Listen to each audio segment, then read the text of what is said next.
미국이 발칵 뒤집혔습니다. 한국 빠지고 싶으면 빠지세요.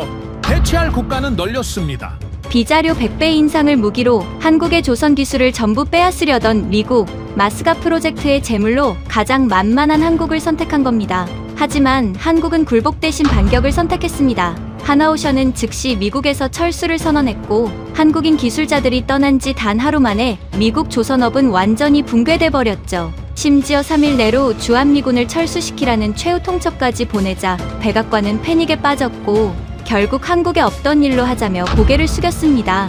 도대체 무슨 일이 벌어진 걸까요? 갑질하던 미국을 무너뜨린 한국의 통쾌한 반격, 지금 시작합니다. 미국이 고작 한국인 기술자 한 명의 무릎을 꿇었습니다.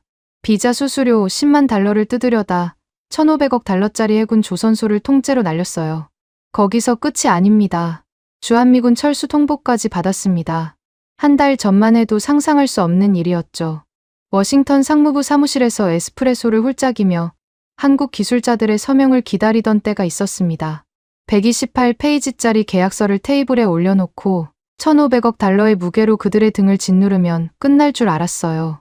저는 닐 브레넌, 미 상무부 산업안보국 특별고문입니다. 월스트리트 출신, 28년간 자본의 힘으로 안 꺾어본 상대가 없었죠.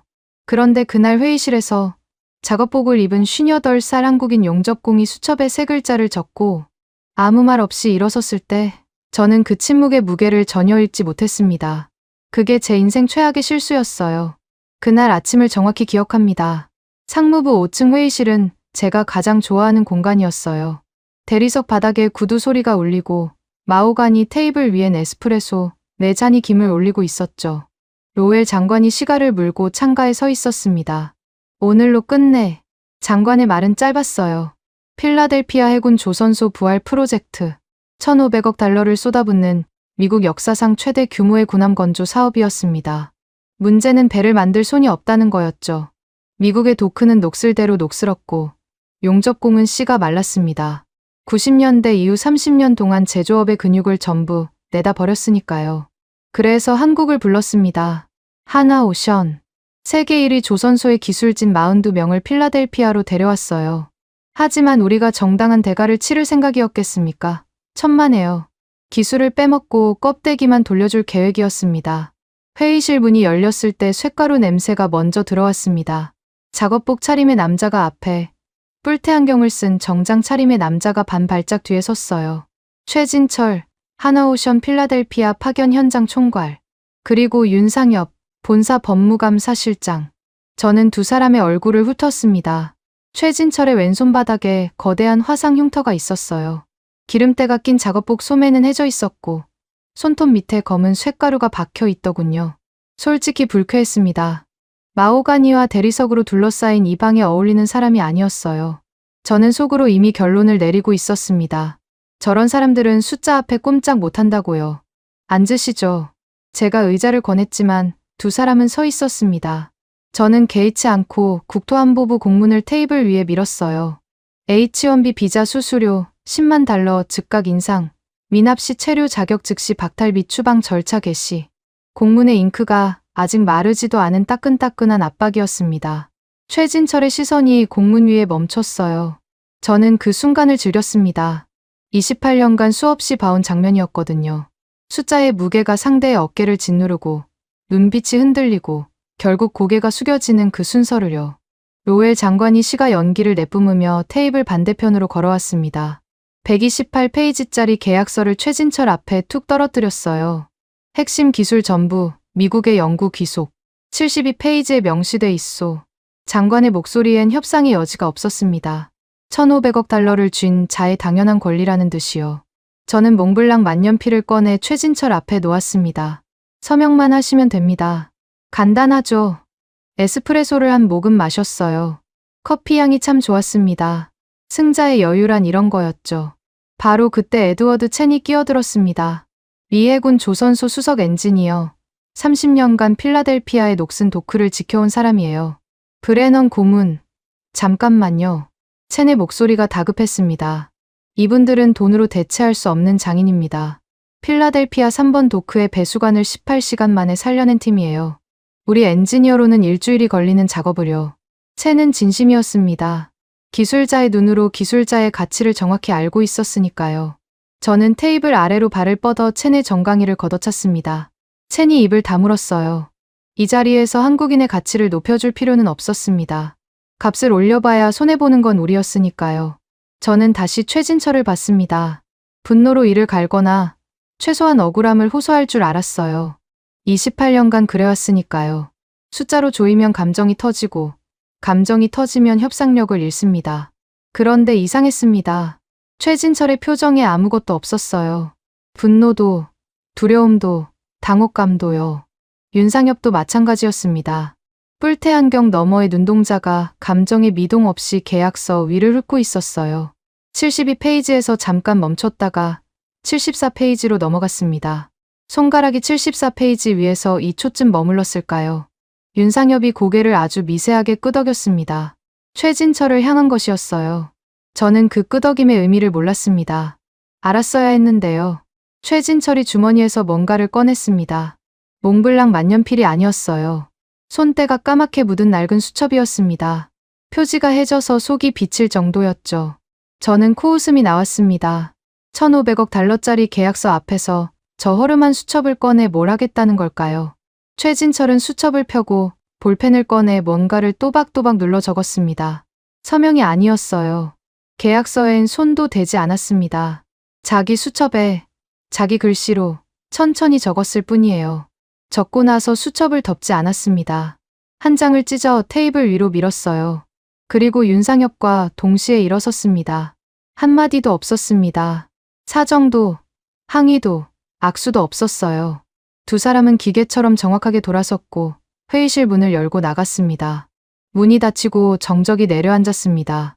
에스프레소가 식어가는 소리마저 들릴 것 같았어요. 저는 어리둥절했지만 불안하진 않았습니다. 오히려 속이 시원했어요. 서명은 못 받았지만 저들이 굴복한 거라고 확신했거든요. 감히 대들지도 못하고 꼬리를 내린 거라고요. 로엘 장관이 테이블 위에 남겨진 종이 쪽지를 집어 들었습니다. 쪽지 위에 세 글자가 적혀 있었어요. 검토 중. 장관의 얼굴이 붉어졌습니다. 시가를 문이빨이 악물렸고 시가가 두 동강 났어요. 입에서 담배십 조각이 떨어졌습니다. 이게 뭐야? 장관의 목소리가 낮게 깔렸어요. 갑질을 해놓고 완전히 무시당한 겁니다. 회의실을 지배하던 건 우리의 1,500억 달러가 아니라 저 세 글자의 침묵이었어요. 저는 그때 웃었습니다. 검토 중이라니 고작 시간 벌기용 세 글자에 뭘 그리 흥분하느냐고 장관을 달랬죠. 한국인들이 갈 데가 어디 있겠습니까? 비자를 틀어지고 있는 건 우리였고 1,500억 달러의 지갑을 쥔 것도 우리였습니다. 며칠이면 다시 고개를 숙이고 돌아올 거라고 확신했어요. 그 세 글자가 미합중국을 향한 사형 선고의 첫 줄인 줄도 모르고 저는 그들의 기이한 침묵을 굴복이라 착각했습니다. 최진철의 수첩에서 찢겨 나온 종이 한 장이 이 거대한 제국의 체면을 어떻게 박살내는지 저는 48시간 뒤에야 비로소 깨닫게 됩니다. 필라델피아 해군 조선소에 도착했을 때 저는 승리를 확신하고 있었습니다. 한국인들이 묵묵히 짐을 풀고 일하는 모습을 보면서 검토 중이라는 세 글자는 역시 허세였다고 속으로 비웃었어요. 갈 데가 없으니 순순히 따르는 거라고요. 그런데 현장에서 벌어진 일들은 제 계산과 전혀 다른 방향으로 흘러가고 있었습니다. 42명의 하나오션 팀이 배정받은 숙소는 조선소 외곽에 폐쇄된 컨테이너 블록이었어요. 저는 일부러 그곳을 골랐습니다. 난방이 끊긴 지 2회가 넘었고 벽 안쪽으로 곰팡이가 시커멓게 피어 있었죠. 화장실 배관은 녹물이 흘렀고 창문 틈새로 필라델피아의 칼바람이 쏟아져 들어왔습니다. 기술자 6명이 한 방을 써야 했어요. 일부러 그런 겁니다. 불편해야 빨리 굴복하니까요. 사람을 조이는 데는 서류만 있는 게 아닙니다. 잠을 설치게 하고 몸을 지치게 만들면 정신도 무너져요. 월스트리트에서 배운 기초 중의 기초였습니다. 그런데 한국인들의 반응이 이상했어요. 불평이 없었습니다. 곰팡이 낀 벽을 보고도 인상 한번 찌푸리지 않더군요. 짐을 풀자마자 걸레를 들고 바닥부터 닦기 시작했습니다. 누가 시킨 것도 아닌데 각자 맡은 구역을 나눠서 움직였어요. 군대처럼 정확했습니다. 1시간 만에 컨테이너 안이 달라져 있었죠. 저는 그걸 보면서도 대수롭지 않게 여겼습니다. 청소를 잘한다고 협상력이 생기는 건 아니니까요. 다음 날 아침, 소란이 터졌습니다. 노조위원장 마이크 켈러언이 확성기를 들고 한국팀 숙소 앞에 나타난 거예요. 비자값도 없는 거렁뱅이들이 우리 일자리를 훔치러 왔다. 켈러언의 고함이 조선소 전체에 울렸습니다. 켈러언 뒤로 노조원 30여 명이 몰려와 있었어요. 팔짱을 끼고 서서 한국인들을 노려보고 있었죠. 누군가가 한국팀의 공구함을 발로 찼습니다. 쇠상자가 콘크리트 바닥에 긁히며 날카로운 소리를 냈어요. 저는 사무실 창문 너머로 그 장면을 지켜보고 있었습니다. 막을 생각은 없었어요. 아니, 솔직히 말하면 유용하다고 판단했습니다. 노조가 압박하면 한국인들이 더 빨리 무릎을 꿇을 테니까요. 최진철이 숙소 문을 열고 나왔습니다. 켈러언의 확성기 소리를 정면으로 맞으며 걸어 나왔는데 표정이 없었어요. 화가 난 것도 위축된 것도 아니었습니다. 마치 바람 소리를 듣는 것처럼 켈러언의 고함을 흘려보내더군요. 최진철은 켈러언을 쳐다보지도 않았습니다. 발로 차여 넘어진 공구함을 조용히 세우고 안에서 낡은 용접봉 하나를 꺼냈어요. 그리고 3번 도크를 향해 걸어갔습니다. 3번 도크는 필라델피아 조선소의 심장이었습니다. 아니, 심장이었어야 했죠. 현실은 참담했어요. 메인 배수관이 터져서 도크 바닥에 썩은 물이 허리까지 차올라 있었습니다. 녹슨 파이프에서 악취가 올라왔고 배수 펌프는 8개월째 고장난 상태였어요. 미국 엔지니어 팀이 수리 견적을 올렸는데 최소 일주일에 부품비만 12만 달러라는 보고서가 제 책상 위에 있었습니다. 저는 그 보고서를 보면서도 크게 신경 쓰지 않았어요. 어차피 한국 기술진이 와서 해결할 문제라고 생각했으니까요. 공짜로요. 최진철이 3번 도크에 들어서는 걸 에드워드 첸이 뒤따라갔습니다. 첸이 나중에 제게 한 말이 아직도 귀에 박혀 있어요. 브레넌 고문. 내가 30년간 조선소에서 본 것 중 가장 무서운 장면이었습니다. 최진철은 썩은 물이 허벅지까지 차오르는 도크 안으로 망설임 없이 걸어 들어갔습니다. 낡은 용접봉 하나, 렌치 2개, 그게 전부였어요. 작업 매뉴얼도 펴지 않았습니다. 터진 배수관 앞에 쪼그려 앉더니 파이프 접합부를 손가락으로 더듬었어요. 화상 흉터가 있는 왼손으로요. 그리고 용접을 시작했습니다. 첸의 표현을 빌리자면 신이 내린 솜씨였습니다. 1mm의 오차도 없이 용접 비드가 파이프를 감았어요. 불꽃이 튀는 각도, 봉을 기울이는 속도, 전부 교과서에 없는 동작이었습니다. 30년 된 몸에 새겨진 감각으로만 가능한 작업이었죠. 최진철 혼자가 아니었어요. 신호도 없이 하나오션 기술자들이 하나둘 도크로 내려왔습니다. 각자의 위치를 찾아가는데 3분도 걸리지 않았어요. 배관공은 배관을, 전기공은 배전반을, 용접공은 하부 구조물을 동시에 잡았습니다. 18시간이 지났을 때 도크의 배수 펌프가 굉음을 내며 살아났습니다. 썩은 물이 빨려나가기 시작했어요. 2시간 뒤 도크 바닥이 드러났고 멈춰있던 겐트리 크레인이 모터 소리를 울리며 다시 돌아갔습니다. 미국 팀이 일주일 걸린다고 했던 작업을 18시간 만에 끝내버린 겁니다. 부품비 12만 달러짜리 견적서는 휴지 조각이 됐어요. 최진철의 팀은 기존 부품을 살려서 수리했으니까요. 저는 CCTV 화면으로 그 장면을 보면서 처음으로 뭔가 불편한 감정을 느꼈습니다. 불편했지만 인정하고 싶지 않았어요. 저들이 잘하면 잘할수록 빨리 기술을 문서화해서 뽑아내야 한다는 생각만 강해졌습니다. 저는 곧바로 3번 도크로 내려갔습니다. 최진철의 작업복은 썩은 물과 쇳가루로 범벅이 되어 있었어요. 저는 넥타이를 매만지며 말했습니다. 인상적이군요. 비용은 우리가 대납해 줄 테니 지금 하신 작업을 매뉴얼로 문서화해 주십시오. 내일까지요. 최진철이 고개를 들었습니다. 저를 봤어요. 정확히는 저를 관통해서 뒤쪽 벽을 보는 것 같았습니다. 아무 대답이 없었어요. 최진철은 렌치를 공구함에 넣고 뚜껑을 닫았습니다. 그리고 등을 돌려 숙소 쪽으로 걸어갔어요. 저는 허공에 말을 던진 사람이 되어 도크에 서 있었습니다. 모욕이었죠. 상무부 특별고문을 투명 인간 취급하다니요. 그런데 이상하게도 화를 내기 전에 등골이 서늘해지는 느낌이 먼저 왔습니다. 최진철의 등에서 굴복의 기색이라곤 먼지만큼도 보이지 않았거든요. 밤이 됐습니다. 저는 사무실에서 CCTV를 확인했어요. 한국팀 숙소의 불이 아직 켜져 있었습니다. 밤 11시가 넘었는데도요. 저는 속으로 만족했습니다. 잔업을 하는 거라고 생각했거든요. 낮에 도크를 살렸으니 밤에는 추가 작업에 매달리는 거라고요. 열심히 일하는 건 좋은 징조였습니다. 지치면 결국 조건을 받아들일 테니까요. 하지만 저 불빛 아래서 실제로 무슨 일이 벌어지고 있었는지 저는 까맣게 몰랐습니다. 윤상엽은 숙소 구석에서 암호화 통신으로 본사와 교신하고 있었습니다. 계약서 74페이지. 미국 측의 일방적 운영 환경 훼손 시 위약금 없이 즉각 철수가 가능하다는 조항이었어요. 브레넌이 아니 제가 직접 몽블랑 만년필로 서명한 그 74페이지를요.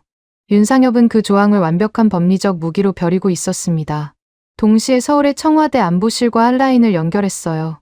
비자 수수료 강제 인상과 기술 강탈 시도를 자국민에 대한 주권 침해로 규정하고 국가 단위의 대응을 요청한 겁니다.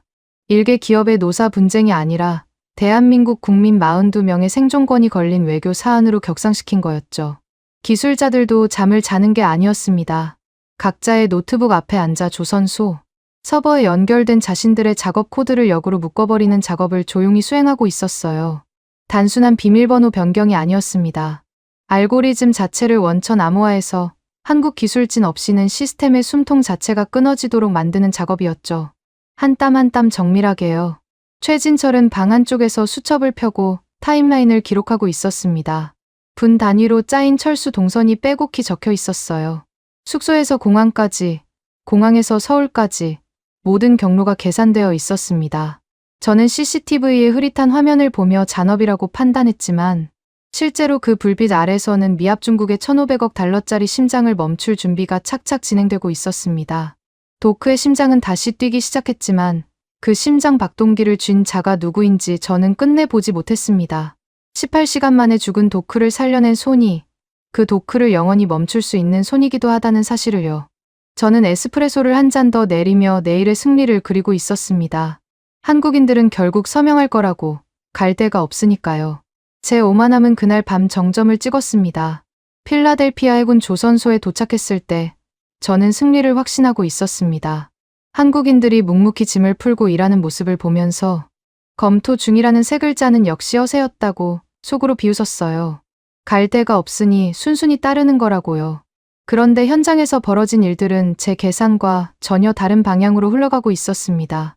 42명의 하나오션 팀이 배정받은 숙소는 조선소 외곽에 폐쇄된 컨테이너 블록이었어요. 저는 일부러 그곳을 골랐습니다. 난방이 끊긴 지 2회가 넘었고 벽 안쪽으로 곰팡이가 시커멓게 피어 있었죠. 화장실 배관은 녹물이 흘렀고 창문 틈새로 필라델피아의 칼바람이 쏟아져 들어왔습니다. 기술자 6명이 한 방을 써야 했어요. 일부러 그런 겁니다. 불편해야 빨리 굴복하니까요. 사람을 조이는 데는 서류만 있는 게 아닙니다. 잠을 설치게 하고 몸을 지치게 만들면 정신도 무너져요. 월스트리트에서 배운 기초 중에 기초였습니다. 그런데 한국인들의 반응이 이상했어요. 불평이 없었습니다. 곰팡이 낀 벽을 보고도 인상 한번 찌푸리지 않더군요. 짐을 풀자마자 걸레를 들고 바닥부터 닦기 시작했습니다. 누가 시킨 것도 아닌데 각자 맡은 구역을 나눠서 움직였어요. 군대처럼 정확했습니다. 1시간 만에 컨테이너 안이 달라져 있었죠. 저는 그걸 보면서도 대수롭지 않게 여겼습니다. 청소를 잘한다고 협상력이 생기는 건 아니니까요. 다음 날 아침, 소란이 터졌습니다. 노조위원장 마이크 켈러원이 확성기를 들고 한국팀 숙소 앞에 나타난 거예요. 비자값도 없는 거렁뱅이들이 우리 일자리를 훔치러 왔다. 켈러원의 고함이 조선소 전체에 울렸습니다. 켈러원 뒤로 노조원 30여 명이 몰려와 있었어요. 팔짱을 끼고 서서 한국인들을 노려보고 있었죠.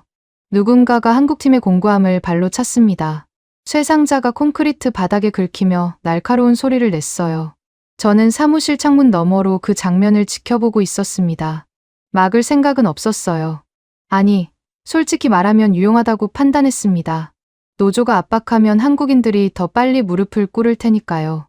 최진철이 숙소 문을 열고 나왔습니다. 켈러원의 확성기 소리를 정면으로 맞으며 걸어 나왔는데 표정이 없었어요. 화가 난 것도 위축된 것도 아니었습니다. 마치 바람 소리를 듣는 것처럼 켈러원의 고함을 흘려보내더군요.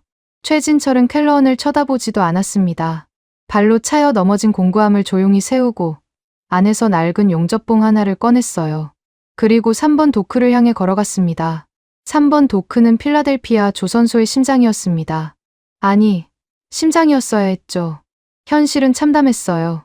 메인 배수관이 터져서 도크 바닥에 썩은 물이 허리까지 차올라 있었습니다. 녹슨 파이프에서 악취가 올라왔고 배수 펌프는 8개월째 고장난 상태였어요. 미국 엔지니어 팀이 수리 견적을 올렸는데 최소 일주일에 부품비만 12만 달러라는 보고서가 제 책상 위에 있었습니다. 저는 그 보고서를 보면서도 크게 신경 쓰지 않았어요. 어차피 한국 기술진이 와서 해결할 문제라고 생각했으니까요. 공짜로요. 최진철이 3번 도크에 들어서는 걸 에드워드 첸이 뒤따라갔습니다. 첸이 나중에 제게 한 말이 아직도 귀에 박혀 있어요. 브레넌 고문, 내가 30년간 조선소에서 본 것 중 가장 무서운 장면이었습니다. 최진철은 썩은 물이 허벅지까지 차오르는 도크 안으로 망설임 없이 걸어 들어갔습니다. 낡은 용접봉 하나, 렌치 2개, 그게 전부였어요. 작업 매뉴얼도 펴지 않았습니다. 터진 배수관 앞에 쪼그려 앉더니 파이프 접합부를 손가락으로 더듬었어요. 화상 흉터가 있는 왼손으로요. 그리고 용접을 시작했습니다. 첸의 표현을 빌리자면 신이 내린 솜씨였습니다. 1mm의 오차도 없이 용접 비드가 파이프를 감았어요. 불꽃이 튀는 각도, 봉을 기울이는 속도, 전부 교과서에 없는 동작이었습니다. 30년 된 몸에 새겨진 감각으로만 가능한 작업이었죠. 최진철 혼자가 아니었어요. 신호도 없이 하나오션 기술자들이 하나둘 도크로 내려왔습니다. 각자의 위치를 찾아가는데 3분도 걸리지 않았어요. 배관공은 배관을, 전기공은 배전반을, 용접공은 하부 구조물을 동시에 잡았습니다. 18시간이 지났을 때 도크의 배수 펌프가 굉음을 내며 살아났습니다. 썩은 물이 빨려나가기 시작했어요. 2시간 뒤 도크 바닥이 드러났고 멈춰있던 겐트리 크레인이 모터 소리를 울리며 다시 돌아갔습니다. 미국 팀이 일주일 걸린다고 했던 작업을 18시간 만에 끝내버린 겁니다. 부품비 12만 달러짜리 견적서는 휴지 조각이 됐어요. 최진철의 팀은 기존 부품을 살려서 수리했으니까요. 저는 CCTV 화면으로 그 장면을 보면서 처음으로 뭔가 불편한 감정을 느꼈습니다. 불편했지만 인정하고 싶지 않았어요. 저들이 잘하면 잘할수록 빨리 기술을 문서화해서 뽑아내야 한다는 생각만 강해졌습니다. 저는 곧바로 3번 도크로 내려갔습니다. 최진철의 작업복은 썩은 물과 쇳가루로 범벅이 되어 있었어요. 저는 넥타이를 매만지며 말했습니다. 인상적이군요. 비용은 우리가 대납해 줄 테니 지금 하신 작업을 매뉴얼로 문서화해 주십시오. 내일까지요. 최진철이 고개를 들었습니다. 저를 봤어요. 정확히는 저를 관통해서 뒤쪽 벽을 보는 것 같았습니다. 아무 대답이 없었어요. 최진철은 렌치를 공구함에 넣고 뚜껑을 닫았습니다. 그리고 등을 돌려 숙소 쪽으로 걸어갔어요. 저는 허공에 말을 던진 사람이 되어 도크에 서 있었습니다. 모욕이었죠. 상무부 특별고문을 투명 인간 취급하다니요. 그런데 이상하게도 화를 내기 전에 등골이 서늘해지는 느낌이 먼저 왔습니다. 최진철의 등에서 굴복의 기색이라곤 먼지만큼도 보이지 않았거든요. 밤이 됐습니다. 저는 사무실에서 CCTV를 확인했어요. 한국팀 숙소의 불이 아직 켜져 있었습니다. 밤 11시가 넘었는데도요. 저는 속으로 만족했습니다. 잔업을 하는 거라고 생각했거든요. 낮에 도크를 살렸으니 밤에는 추가 작업에 매달리는 거라고요. 열심히 일하는 건 좋은 징조였습니다. 지치면 결국 조건을 받아들일 테니까요. 하지만 저 불빛 아래서 실제로 무슨 일이 벌어지고 있었는지 저는 까맣게 몰랐습니다. 윤상엽은 숙소 구석에서 암호화 통신으로 본사와 교신하고 있었습니다. 계약서 74페이지. 미국 측의 일방적 운영 환경 훼손 시 위약금 없이 즉각 철수가 가능하다는 조항이었어요. 브레넌이, 아니 제가 직접 몽블랑 만년필로 서명한 그 74페이지를요. 윤상엽은 그 조항을 완벽한 법리적 무기로 벼리고 있었습니다. 동시에 서울의 청와대 안보실과 한라인을 연결했어요. 비자 수수료 강제 인상과 기술 강탈 시도를 자국민에 대한 주권 침해로 규정하고 국가 단위의 대응을 요청한 겁니다. 일개 기업의 노사 분쟁이 아니라 대한민국 국민 42명의 생존권이 걸린 외교 사안으로 격상시킨 거였죠. 기술자들도 잠을 자는 게 아니었습니다. 각자의 노트북 앞에 앉아 조선소, 서버에 연결된 자신들의 작업 코드를 역으로 묶어버리는 작업을 조용히 수행하고 있었어요. 단순한 비밀번호 변경이 아니었습니다. 알고리즘 자체를 원천 암호화해서 한국 기술진 없이는 시스템의 숨통 자체가 끊어지도록 만드는 작업이었죠. 한 땀 한 땀 정밀하게요. 최진철은 방 안쪽에서 수첩을 펴고 타임라인을 기록하고 있었습니다. 분 단위로 짜인 철수 동선이 빼곡히 적혀 있었어요. 숙소에서 공항까지, 공항에서 서울까지 모든 경로가 계산되어 있었습니다. 저는 CCTV의 흐릿한 화면을 보며 잔업이라고 판단했지만 실제로 그 불빛 아래서는 미합중국의 1,500억 달러짜리 심장을 멈출 준비가 착착 진행되고 있었습니다. 도크의 심장은 다시 뛰기 시작했지만 그 심장 박동기를 쥔 자가 누구인지 저는 끝내 보지 못했습니다. 18시간 만에 죽은 도크를 살려낸 손이 그 도크를 영원히 멈출 수 있는 손이기도 하다는 사실을요. 저는 에스프레소를 한 잔 더 내리며 내일의 승리를 그리고 있었습니다. 한국인들은 결국 서명할 거라고 갈 데가 없으니까요. 제 오만함은 그날 밤 정점을 찍었습니다. 이틀 뒤 아침이었습니다. 저는 사무실에서 여느 때처럼 이메일을 확인하고 있었어요. 로엘 장관에게 올릴 주간 보고서를 다듬는 중이었죠. 한국팀이 3번 도크를 정상화한 건 보고서에 넣되 기술 이전 압박을 강화해야 한다는 내용을 추가하고 있었습니다. 그때 사무실 복도에서 소란이 들렸어요. 경호원의 목소리가 먼저였습니다. 신분 확인 없이는 못 들어갑니다. 그 말이 끝나기도 전에 문이 벌컥 열렸습니다. 최진철이 먼저 들어왔어요. 작업복 차림이었습니다. 뒤따라 윤상엽이 정장에 서류 가방을 들고 들어섰죠. 경호원이 최진철의 팔을 잡으려 했지만 최진철은 그 손을 뿌리치지도 쳐내지도 않았습니다. 그냥 걸었어요. 경호원의 손이 닿기 전에 이미 2발짝 앞에 가 있었습니다. 마치 문 앞에 아무도 서 있지 않은 것처럼요.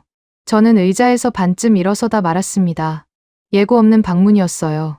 약속 없이 상무부 특별고문의 사무실에 들이닥치다니 무례한 것도 정도가 있었습니다. 저는 즉시 계산을 했어요. 이틀간 아무 연락이 없었으니 결국 서명하러 온 거라고요. 검토 중이라는 세 글자는 체면치레였고 현실 앞에 무릎을 꿇은 겁니다. 그렇게 판단한 순간 여유가 돌아왔습니다. 저는 일부러 느긋하게 다시 의자에 앉았어요. 서열의 우위를 보여줘야 했거든요. 잠깐 기다리세요. 통화 중입니다. 통화 중이 아니었습니다. 수화기를 들고 빈 회선에 대고 혼잣말을 했어요. 9분을 끌었습니다. 최진철과 윤상엽은 문 밖에서 서 있었습니다. 9분 동안 단 한마디의 항의도 없었어요. 그 침묵이 오히려 제 신경을 건드렸지만 저는 애써 무시했습니다. 9분 뒤 문을 열어줬습니다. 어서 오시죠. 에스프레소 한잔 하시겠습니까? 제가 잔을 내밀었어요. 두 사람은 잔을 쳐다보지 않았습니다. 거들먹거리는 제 호의를 완벽하게 무시한 거였죠. 최진철은 제 눈도 마주치지 않았어요. 두 사람은 곧장 책상을 향해 걸어왔습니다. 에스프레소 잔이 제 손에 들린 채 허공에 떠 있었어요. 저는 그제야 뭔가 이상하다는 걸 감지했습니다. 서명하러 온 사람의 걸음걸이가 아니었거든요. 구걸하러 온 사람의 눈빛은 더더욱 아니었습니다. 윤상엽이 가죽 서류 가방의 잠금 장치를 열었습니다. 소리가 사무실 안에 또렷하게 울렸어요. 안에서 A4 용지 한 장을 꺼냈습니다. 딱 한 장이었어요. 128페이지짜리 계약서를 던졌던 우리와 달리 단 한 장이었습니다. 윤상엽은 그 종이를 제 책상 정중앙에 내려놓았어요. 놓는 게 아니라 꽂아 넣는다는 표현이 정확했습니다. 손끝에 흔들림이 일절 없었어요. 종이 위에 붉은 법인 인감이 찍혀 있었습니다. 하나오션의 공식 문서였죠. 제목을 읽는데 3초가 걸렸습니다. 운영환경훼손에 따른 철수 예고 통보서. 입가에 띄우고 있던 여유로운 미소가 굳어지는 걸 느꼈어요. 스스로 제어할 수 없었습니다. 철수 예고라니요. 서명하러 온 게 아니었습니다. 통보하러 온 거였어요. 저는 재빨리 내용을 훑었습니다. 3가지 요구 사항이 적혀 있었어요. 첫째, H1B 비자 수수료, 부당 인상 즉각 철회. 둘째, 기초 계약서 72페이지 핵심 기술 연구, 귀속 독소 조항 전면 폐기. 셋째, 48시간 이내 미국 정부의 공식 서면 답변. 3가지 요구가 충족되지 않을 경우 하나오션 파견 인력 42명은 즉각 전면 철수한다는 내용이 마지막 줄에 박혀 있었습니다. 심장이 한 박자 건너뛴 건 인정합니다. 하지만 저는 곧바로 분노로 전환했어요. 일개 한국 기업이 미합중국 정부에 요구 사항을 들이밀었다는 사실 자체가 모욕이었습니다. 이게 무슨 짓입니까? 제 목소리가 올라갔어요. 일개 기업이 미국 정부에 감히 요구를 해? 저는 책상을 짚고 일어섰습니다. 위압감을 줘야 했어요. 28년간 협상 테이블에서 단련된 본능이었습니다. 목소리를 높이고 체격의 우위를 이용해 상대를 내려다보는 거죠. 윤상엽이 입을 열었습니다. 목소리 톤이 일절 변하지 않았어요. 회의실에서 처음 만났을 때와 정확히 같은 톤이었습니다. 요구가 아닙니다. 브레넌 고문. 기초계약서 74페이지에 명시된 절차에 따른 통보입니다. 74페이지. 그 번호를 듣는 순간 뒷목이 뻣뻣해졌습니다. 저도 계약서에 서명한 사람이었지만 솔직히 128페이지를 한 줄 한 줄 다 읽지는 않았어요. 72페이지의 기술 귀속 조항만 확인하고 나머지는 법무팀에 맡겼습니다. 74페이지에 뭐가 있었는지 즉시 떠오르지 않았어요. 그게 제 두 번째 실수였습니다. 윤상엽이 한 발짝 물러섰습니다. 할 말을 다 했다는 뜻이었죠. 그 빈자리를 최진철이 채웠어요. 최진철은 왼쪽 손목에 찬 시계를 들어 올렸습니다. 고급 시계가 아니었어요. 숫자판이 긁히고 가죽 밴드가 해진 낡은 시계였습니다. 최진철이 시계를 손가락으로 툭툭 쳤어요. 두 번이었습니다. 남은 시간은 48시간입니다. 그게 전부였어요. 목소리에 감정이 없었습니다. 협박도, 분노도, 호소도 아니었어요.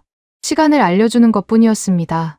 마치 공장에서 마감 시간을 고지하는 것처럼 사무적이었죠. 그런데 그 사무적인 어조가 오히려 등골을 타고 내려왔습니다. 진짜 떠날 사람의 목소리였거든요. 두 사람이 돌아섰습니다. 올 때와 마찬가지로 한마디 인사도 없었어요. 저는 그 등 뒤를 향해 소리를 질렀습니다. 위약금이 무섭지 않습니까? 제 목소리가 사무실 벽에 부딪혀 올렸어요. 최진철이 멈췄습니다. 고개를 돌릴 줄 알았는데 돌리지 않았어요. 2초쯤 정지했다가 다시 걸어 나갔습니다. 문이 닫혔어요. 그 2초의 정지가 대답이었습니다. 무섭지 않다는 뜻이었어요. 위약금 따위는 안중에도 없다는 뜻이었습니다. 사무실에 혼자 남았습니다. 에스프레소가 식어 있었어요. 책상 정중앙에 붉은 인감이 찍힌 통보서가 놓여 있었습니다. 저는 그 종이를 집어들었어요. 다시 읽었습니다. 세 번째 읽을 때 손가락 끝이 미세하게 떨리는 걸 느꼈습니다. 인정하고 싶지 않았지만 이건 허풍이 아니었어요. 법인 인감이 찍힌 공식 문서였고 근거 조항까지 명시되어 있었습니다. 저는 급히 서랍에서 계약서 원본을 꺼냈어요. 74페이지를 펼쳤습니다. 미국 측의 일방적 운영 환경 훼손이 확인될 경우 파견 측은 위약금 없이 즉각 철수할 권리를 보유한다. 제 몽블랑 만년필 서명이 바로 그 조항 아래에 있었습니다. 심장이 쿵 내려앉았어요. 비자 수수료 기습 인상, 기술 연구 귀속 강요. 이것들이 전부 일방적 운영 환경 훼손에 해당한다는 거였습니다. 우리가 스스로 만들어 놓은 조항이 우리가 스스로 발동시킨 겁니다. 제가 서명한 계약서가 제 목을 조르고 있었어요. 하지만 저는 아직 포기하지 않았습니다. 미합 중국 정부가 한국 기업 하나에 밀릴 수는 없었어요. 48시간이면 충분했습니다. 비자를 틀어쥐고 있는 건 여전히 우리였고 국토안보부를 동원하면 출국 자체를 막을 수 있었으니까요. 기술이 아무리 대단해도 여권을 압수하면 끝이라고 생각했습니다. 저는 즉시 로엘 장관에게 전화를 걸었어요. 장관의 반응은 예상대로였습니다. 저것들이 미쳤군. 겁 좀 줘. 48시간 안에 무릎 꿇게 만들어. 장관의 시가 냄새가 수화기 너머로 풍기는 것 같았습니다. 저는 힘을 얻었어요. 장관의 뒷배만 있으면 어떤 한국 기업이든 짓뭉갤 수 있었으니까요. 1,500억 달러의 무게, 미국 국토안보부의 권한, 그리고 세계 최강국이라는 간판. 이 세 가지면 48시간은커녕 24시간이면 저들이 다시 기어올 거라고 확신했습니다.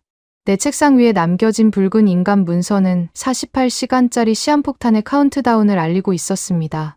저는 그 폭탄을 해체할 수 있다고 믿었어요. 미국이니까요. 세상에 미국이 못 꺾는 상대는 없다고 28년간 한 번도 의심해 본 적 없는 그 확신을 붙잡고 있었습니다.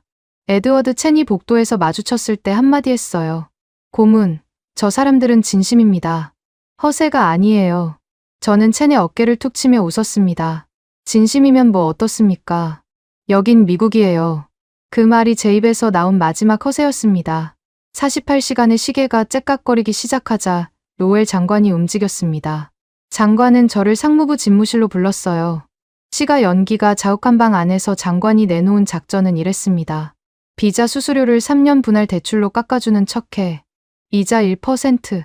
겉으로는 양보한 것처럼 보이지만 실제로는 3년간 묶어두는 거야. 장관의 입꼬리가 올라갔어요. 자신의 꼼수에 스스로 감탄하는 표정이었습니다. 놈들이 물면 기술 이전은 기정사실이 되고 안 물면 우리가 양보했다는 명분이 생겨. 어느 쪽이든 우리가 이기는 판이야. 저도 그 계산이 그럴듯하다고 생각했습니다. 당근을 흔들면 굶주린 쪽이 먼저 손을 뻗는 법이니까요. 저는 곧바로 최진철에게 전화를 걸었어요.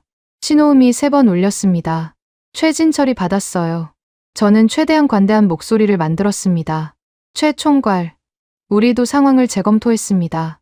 비자 수수료권은 3년 분할 대출로 조정할 용의가 있어요. 이자도 1%로 낮추겠습니다. 합리적인 제안이라고 생각하지 않습니까? 27초였습니다. 전화가 끊어지기까지 걸린 시간이요.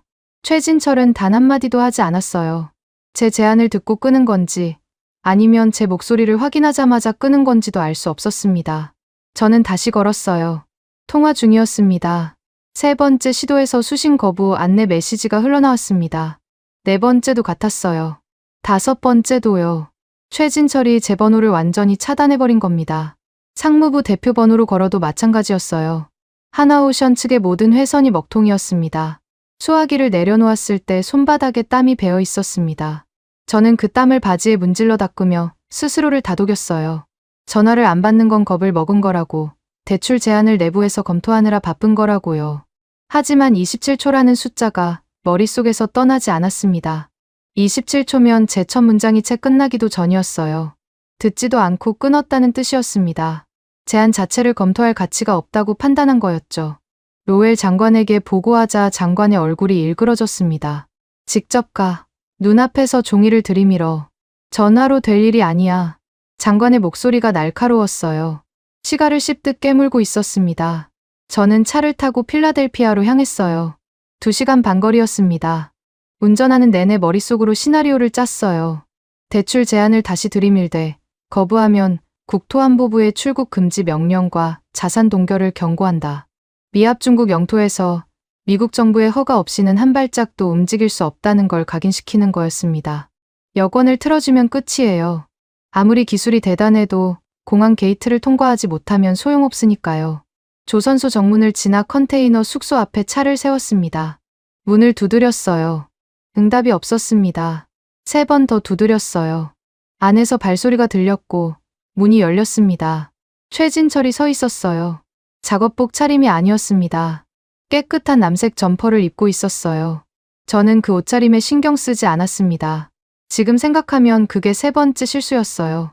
최 총괄, 대출권을 직접 설명드리러 왔습니다. 저는 서류 봉투를 내밀었어요. 그리고 솔직히 말씀드리죠.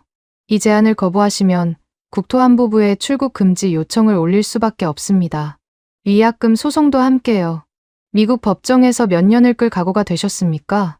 최진철이 문을 더 넓게 열었습니다. 안으로 들어오라는 뜻인 줄 알았어요. 저는 한 발짝 들여놓으려다 멈췄습니다. 숙소 안이 텅 비어 있었거든요. 이틀 전까지 2층 침대와 개인 짐으로 빼곡했던 공간에 아무것도 없었습니다. 침대 위에 이불도, 세면대 위에 칫솔도, 벽에 걸려있던 수건도요. 바닥은 물걸레로 닦은 듯 반들거렸어요. 곰팡이 냄새 대신 세제 냄새가 났습니다. 숙소가 아니라 퇴실 완료된 호텔방 같았어요. 등에서 식은땀이 흘렀습니다. 이건 대출을 검토하는 사람들의 숙소가 아니었어요. 떠날 준비를 끝낸 사람들의 숙소였습니다. 완벽하게요. 개인 짐이 하나도 없다는 건 이미 전부 포장을 마쳤다는 뜻이었고, 바닥까지 닦았다는 건 되돌아올 생각이 없다는 뜻이었습니다. 저는 최진철의 눈을 봤어요. 최진철도 저를 봤습니다. 정면으로, 빤히요. 이번에는 투명 인간 취급이 아니었어요. 제 존재를 확실히 인식하고 있었습니다. 다만 그 눈에 담긴 건 분노도 경멸도 아니었어요. 아무것도 없었습니다. 이미 끝난 일을 바라보는 사람의 눈이었죠. 최진철이 방 구석에 놓인 자신의 공구함 앞으로 걸어갔습니다. 30년 된 낡은 쇠상자였어요. 모서리가 찌그러지고 표면에 용접 불꽃 자국이 점점이 박혀 있었습니다. 최진철은 공구함 뚜껑을 천천히 닫았어요. 그리고 주머니에서 자물쇠를 꺼내 고리에 걸었습니다. 철컥. 그 소리가 컨테이너 안에서 울렸습니다. 작은 소리였어요. 자물쇠 하나 채우는 소리가 뭐 대수겠습니까? 그런데 그 소리가 끝나기도 전에 옆방에서 같은 소리가 들렸습니다. 철컥. 그 다음 방에서도요. 철컥. 복도 건너편에서도 들렸습니다. 철컥, 철컥, 철컥. 42개의 자물쇠가 차례로 잠기는 소리가 컨테이너 블록 전체를 타고 울렸어요. 누가 신호를 보낸 것도 아니었습니다. 아니, 최진철의 첫 번째 철컥이 신호였던 겁니다. 42명 전원이 침묵 속에서 동시에 움직였어요. 다리에 힘이 풀리는 걸 느꼈습니다. 가지런히 정렬된 42개의 다친 공구함이 복도를 따라 한 줄로 늘어서 있었어요. 하나도 빠짐없이 자물쇠가 채워져 있었습니다. 그 광경이 무엇을 의미하는지 본능적으로 알았습니다. 1,500억 달러짜리 도크를 이미 버렸다는 선언이었어요. 돈으로 환산할 수 없는 30년의 기술이 저 공구함 안에 잠겨 있었고 그 열쇠는 오직 저들의 주머니에만 있었습니다. 저는 마지막 카드를 꺼냈어요. 출국 금지를 내리겠습니다. 국토안보부에 이미 연락했어요. 제 목소리가 떨렸는지 안 떨렸는지 스스로도 모르겠습니다. 최진철은 대답하지 않았어요. 바깥에서 벤 한 대의 엔진 소리가 들렸습니다. 기술자들이 공구함을 들고 질서정연하게 밖으로 나가기 시작했어요. 누구도 뛰지 않았습니다. 누구도 소리를 높이지 않았어요. 정해진 동선을 따라 움직이는 모습이 마치 수백 번 연습한 것처럼 정확했습니다. 밖에서 확성기 소리가 터졌어요. 켈러운이었습니다. 노조원 20여 명을 데리고 벤 앞을 가로막고 서 있었죠. 도망가는 거냐? 겁쟁이들. 켈러운이 벤 보닛을 주먹으로 쾅쾅 내려쳤습니다. 한국 기술자들은 켈러운을 쳐다보지 않았어요. 시선을 주지 않았다는 게 정확한 표현이었습니다. 켈러운이 거기 있든 없든 상관없다는 듯이 공구함을 벤 뒷칸에 싣고 철수 동선표를 확인했어요. 켈러운은 무생물 취급을 당하고 있었습니다. 에드워드 첸이 뒤에서 뛰어왔어요. 제 소매를 잡았습니다. 브레넌 고문, 저 고요함이 안 보입니까? 저건 겁먹은 사람들의 침묵이 아닙니다. 결심한 사람들의 침묵이에요. 지금이라도 백기를 드십시오. 첸의 손이 떨리고 있었어요. 30년간 조선소를 지켜본 엔지니어의 직감이 경고를 보내고 있었던 겁니다. 저는 첸의 손을 뿌리쳤습니다. 미국이 한국 기업한테 백기를 들자고요? 정신 차리십시오. 첸이 입을 다물었어요. 눈에 뭔가 포기 같은 것이 스쳤습니다. 48시간의 종료가 1시간 앞으로 다가오고 있었습니다. 조선소 전체에 이상한 정적이 내려앉았어요. 크레인은 아직 돌아가고 있었지만 그 밑에서 작업하는 한국인은 한 명도 없었습니다. 미국인 작업자들이 어리둥절한 표정으로 주위를 둘러보고 있었어요. 점심시간이 지났는데도 한국팀이 현장에 나타나지 않는다는 보고가 올라왔습니다. 저는 사무실 창밖으로 도크를 내려다봤어요. 해가 기울고 있었습니다. 필라델피아의 늦은 오후 햇살이 녹슨 크레인에 붉게 반사되고 있었죠. 그 풍경이 왜 그렇게 불길해 보였는지 저는 아직도 설명할 수 없습니다. 48시간이 정확히 경과했습니다. 한 초의 오차도 없었어요. 저는 상무부 워싱턴 본부 회의실에 있었습니다. 로웰 장관이 급히 소집한 긴급 대책 회의였어요. 장관은 시가도 물지 않은 채 테이블 상석에 앉아 있었습니다. 그 옆으로 국토안보부 법률 자문관 2명과 상무부 차관이 자리를 채웠어요. 저는 회의실 구석에 마련된 화상회의 모니터를 켰습니다. 하나오션 측에 최종 경고를 전달하기 위해서였죠. 마지막 기회를 주는 겁니다. 미합 중국의 관용을 보여주는 거라고 스스로를 설득했어요. 화면이 켜졌을 때 숨이 멎었습니다. 최진철과 윤상엽이 서 있었는데 배경이 숙소가 아니었어요. 공항이었습니다. 출국장 탑승 게이트에 전광판이 뒤로 보였어요. 인천행 편명이 찍혀 있었습니다. 두 사람 뒤로 42명이 일렬로 서 있었어요. 전원 깨끗한 점퍼 차림이었고 발 앞에 공구함이 한 줄로 가지런히 놓여 있었습니다. 작업복을 입은 사람은 한 명도 없었어요. 더 이상 일할 생각이 없다는 뜻이었죠. 로웰 장관이 의자에서 벌떡 일어섰어요. 지금 공항이라고? 출국 금지는 어떻게 된 거야? 장관이 저를 쏘아봤습니다. 저는 말문이 막혔어요. 국토안보부에 요청은 넣었지만 아직 처리가 안 된 상태였습니다. 행정 절차라는 게 그렇습니다. 서류가 돌고 승인 라인을 타고 확인 전화가 오가는 사이에 48시간이 지나버린 거였어요. 한국인들은 그 행정 지연까지 계산에 넣고 있었던 겁니다. 저는 마이크에 대고 소리를 질렀습니다. 최 총괄, 아직 늦지 않았습니다. 게이트를 통과하기 전에 한 번만 더 얘기합시다. 최진철은 화면을 보지 않았어요. 대신 윤상엽이 렌즈 앞으로 다가왔습니다. 얼굴이 화면 가득 찼어요. 뿔테 안경 너머의 눈동자에는 여전히 감정이라곤 한 조각도 없었습니다. 브레넌 고문. 윤상엽의 목소리가 스피커를 통해 회의실에 울렸어요. 미국 국토안보부의 자산 동결과 강제 출국 금지를 언급하셨죠. 저는 기다렸습니다. 윤상엽이 무슨 말을 하려는 건지요. 그 위협에 대한 답변을 드리겠습니다. 윤상엽이 서류 가방에서 문서 한 부를 꺼냈어요. 제가 수없이 봤던 문서였습니다. 128페이지 기초계약서의 원본이었어요. 윤상엽이 페이지를 넘겼습니다. 74페이지에서 멈췄어요. 그 페이지를 렌즈에 바짝 들이댔습니다. 화면에 글씨가 꽉 찼습니다. 미국 측의 일방적 운영 환경 훼손이 확인될 경우 파견 측은 위약금 없이 즉각 철수할 권리를 보유한다. 그 조항 바로 아래에 서명이 있었어요. 닐 브레넌. 제 몽블랑 만년필의 잉크였습니다. 필기체로 또렷하게 적힌 제 이름이 회의실 대형 모니터에 확대되어 비추고 있었어요. 로웰 장관이 천천히 고개를 돌려 저를 봤습니다. 그 시선에 사례가 담겨 있었어요. 이건 내가 서명한 기초 계약서입니다. 저는 변명을 하려 했어요. 74페이지 조항은 형식적인 안전 장치일 뿐이지 실제로 발동될 줄은. 말이 끝나기도 전에 윤상엽의 목소리가 끊어 넣었습니다. 형식적인 조항은 없습니다. 브레넌 고문. 서명된 모든 조항은 법적 구속력을 갖습니다. 귀측이 비자 수수료를 일방적으로 기습 인상하고 핵심 기술의 연구 귀속을 강요한 행위는 운영 환경의 중대한 훼손에 해당합니다. 74페이지에 따라 당사는 위약금 없이 즉각 철수할 완전한 권리를 보유하고 있어요. 로웰 장관의 주먹이 테이블을 내리쳤습니다. 국가 안보가 일개 기업 계약보다 우선한다. 국토안보부를 동원해서라도 저놈들을 비행기에서 끌어내려. 장관이 악을 썼어요. 얼굴이 시뻘개져 있었습니다. 시가를 찾는 듯 주머니를 더듬었지만 빈손만 나왔죠. 저도 장관의 말에 힘을 얻어 마이크를 잡았습니다. 윤 실장, 여기는 미합중국입니다. 국가안보 사안 앞에서 기업 간 계약은 휴지 조각이에요. 42명 전원 출국 금지를 내리겠습니다. 윤상엽이 아무 말 없이 화면 상단을 가리켰습니다. 손가락이 정확히 한 점을 짚었어요.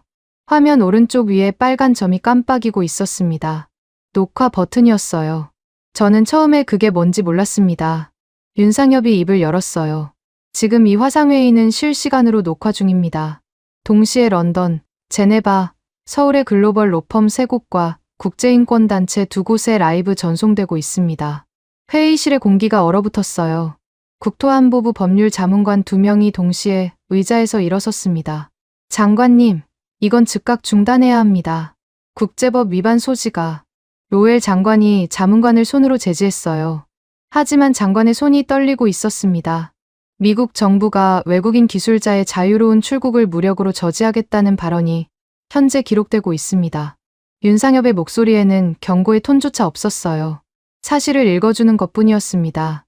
이 기록은 국제노동기구와 유엔 인권이사회에 공식 제출될 예정입니다.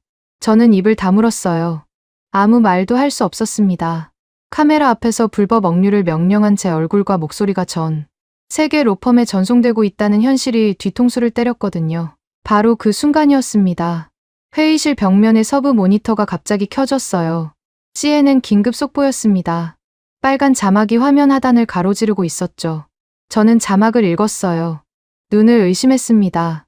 다시 읽었어요. 세 번째 읽었을 때 무릎에서 힘이 빠지는 걸 느꼈습니다.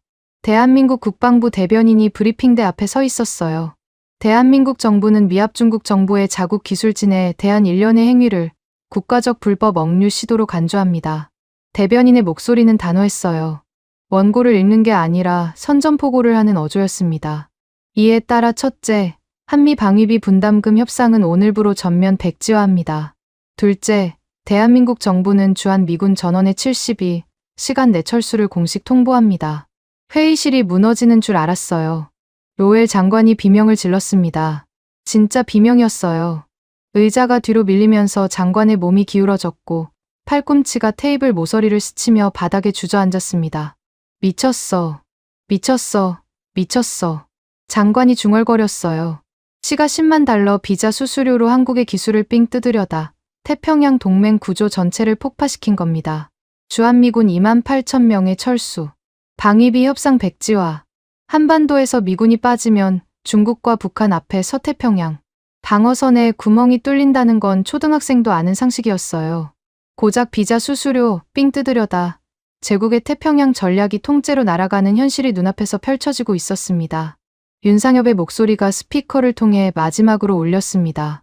당사는 지금부로 전면 철수를 집행합니다. 그 한마디가 끝이었어요. 화면이 꺼졌습니다. 까만 모니터만 남았어요. 회의실 천장의 형광등 불빛이 까만 화면에 반사되어 흰 점으로 떠 있었습니다. 아무도 말을 하지 않았어요. 로엘 장관은 바닥에 주저앉은 채 일어나지 못했고, 국토안보부 자문관들은 서류를 챙겨 이미 문 밖으로 사라지고 있었습니다. 저만 의자에 앉아서 까만 화면을 보고 있었어요. 제 서명이 선명했습니다. 모니터가 꺼졌는데도 74페이지 위에 제 이름이 눈앞에 떠 있었어요. 닐 브레넌. 몽블랑 만년필의 검은 잉크로 쓴 그 5글자가 1,500억 달러짜리 프로젝트의 관을 못질한 셈이었습니다. 서류로 억압하려던 제 얄팍한 오만이 74페이지의 제 서명과 대한민국의 국가적 분노 앞에 먼지처럼 찢겨나간 거였어요. 에스프레소 잔을 들 힘조차 남아있지 않았습니다. CNN 화면은 여전히 서브 모니터에서 돌아가고 있었어요. 대한민국 국방부 브리핑 영상이 반복 재생되고 있었습니다. 전 세계가 보고 있었죠. 비자 수수료 10만 달러를 뜯으려다 주한미군 철수 통보를 받은 나라. 미합중국이라는 이름이 이렇게 가볍게 느껴진 적이 없었습니다. 한국팀이 필라델피아 공항 출국 심사대를 통과했다는 보고가 들어온 건 그로부터 2시간 뒤였습니다. 42명 전원이었어요. 한 명도 빠짐없이요. 출국 금지 명령은 끝내 내려지지 않았습니다. 국토안보부 법률 자문관들이 녹화, 영상의 존재를 확인한 순간 전원 손을 뗐거든요. 국제법 위반으로 소송당할 걸 뻔히 알면서 서명할 관료는 워싱턴에 한 명도 없었습니다. 저는 상무부 사무실에 앉아 공항 CCTV 화면을 노트북으로 지켜보고 있었어요. 42명이 탑승 게이트로 걸어 들어가는 모습이 찍혀 있었습니다. 뛰는 사람이 없었어요. 뒤를 돌아보는 사람도 없었습니다. 공구함을 끌고 일정한 보폭으로 걸어가는 뒷모습들이 화면에서 하나씩 사라졌어요. 마지막으로 사라진 실루엣은 최진철이었습니다.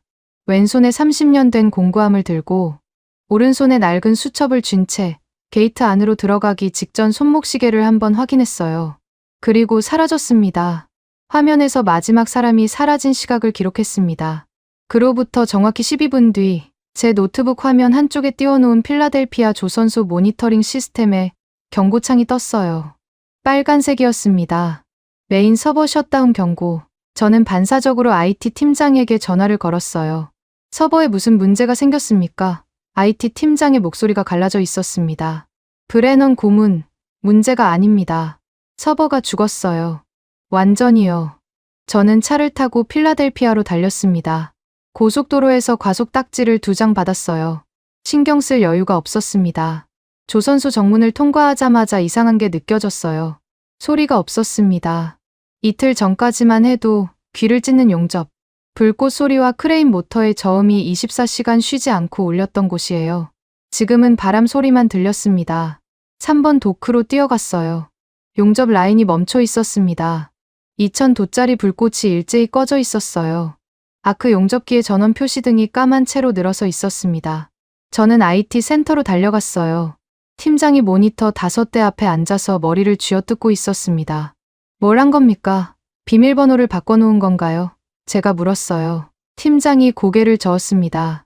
비밀번호 문제가 아닙니다. 알고리즘이 없어요. 제가 알아들을 수 있는 말로 다시 설명해달라고 했어요.